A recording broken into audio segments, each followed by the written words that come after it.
নমস্কার। আজকের বিষয় হলো যে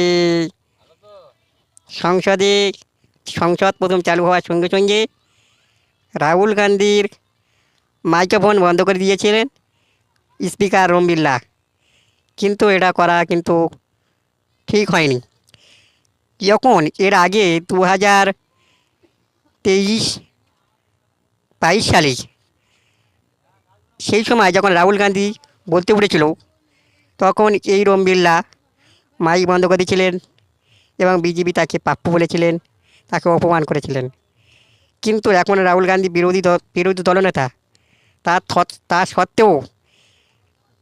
তা সত্ত্বেও কেন রাহুল গান্ধীকে অ্যাটাক করা হবে, তার মাইক্রোফোন বন্ধ করে দেওয়া, এবং তিনি যখন বলছে আমি নেট বিষয় নিয়ে আলোচনা করতে চাই, তখন ওম বিড়লা এবং সরকার পক্ষ সেটা রাজি হচ্ছে না কেন?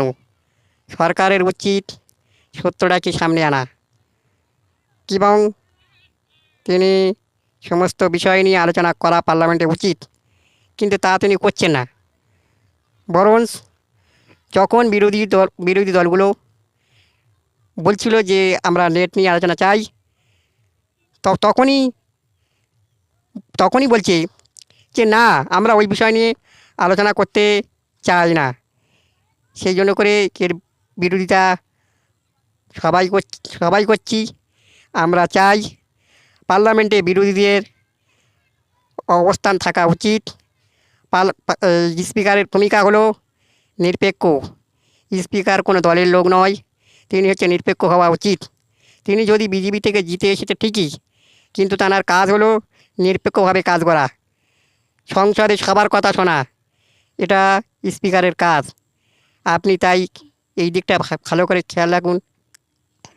তা না হলে পরবর্তীকালে আপনার বড় বিপদ আছে। এটুকু বলে আমি আমার বক্তব্য শেষ করলাম।